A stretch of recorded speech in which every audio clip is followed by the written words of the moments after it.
Magandang hapon po. Narito na po ang magiging lagay ng panahon ngayong hapon ng Sabado, July 26, 2025.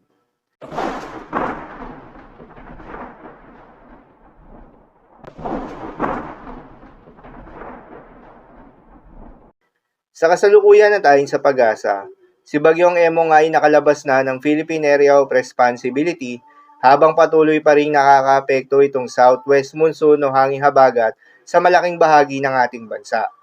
Nakalabas na nga ng Philippine Area of Responsibility itong si Bagyong Emong kaninang alas 7 ng umaga bilang isang tropical depression o mahinang bagyo. Ulitong namataan kaninang alas 10 ng umaga sa layong 695 kilometers northeast ng Itbay at Batanes. Taglay ang lakas ng hangin na umaabot sa 55 kilometers per hour malapit sa gitna at pagbugso na umaabot sa 70 kilometers per hour. Kumikilos pa northeastward sa bilis na 35 kilometers per hour. Wala na itong direktang epekto sa anumang bahagi ng ating bansa at inaasahan na hihina pa bilang isang low pressure area habang nasa East China Sea. Maliban kay Bagyong Emong, may dalawang bagyo rin na binabantayan na nasa labas ng Philippine Area of Responsibility.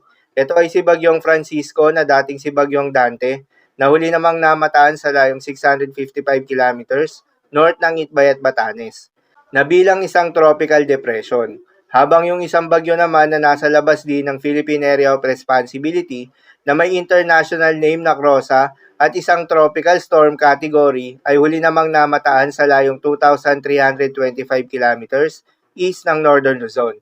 Ang nasabing dalawang bagyo na ito ay nananatiling malayo sa ating kalupaan at walang direktang epekto sa anumang bahagi ng ating bansa. Para sa magiging development pa ng mga ito, patuloy lamang magantabay sa mga update nating ilalabas at ng pag-asa. Para naman sa magiging lagay ng panahon ngayong araw ng Sabado, dahil nga sa epekto nitong southwest monsoon, asahan sa Ilocos Region, Zambales, Bataan at Occidental Mindoro ang occasional rains, posible ang mga pagbaha o pagguho ng lupa, due to moderate to heavy rains. Habang sa Metro Manila, Cordillera Administrative Region, Cagayan Valley, Calabarzon, nalalabing bahagi ng Central Luzon, nalalabing bahagi ng Mimaropa, ay asahan naman yung maulap na kalangitan na may kalat-kalat na mga pagulan at thunderstorms na dulot pa rin ng southwest monsoon. Posible rin ang mga pagbaha o pagguho ng lupa due to moderate to at times heavy rains. Habang sa nalalabing bahagi pa ng ating bansa ay asahan naman yung bahagyang maulap hanggang sa maulap na kalangitan na may kalat-kalat na mga pagulan o thunderstorms na dulot pa rin ng southwest monsoon. Posible rin ang mga pagbaha o pagguho ng lupa during severe thunderstorms. At para naman sa magiging lagay ng mga dagat baybayin, ayon sa pag-asa ay wala na tayong nakataas na gale warning sa anumang seaboards ng ating bansa.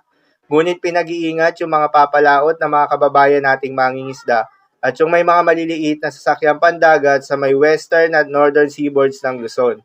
Dahil inaasahan yung katamtaman hanggang sa maalo na karagatan. At sa nalalabing seaboards ng ating bansa ay asahan yung banayad hanggang sa katamtaman ng mga pag-alon.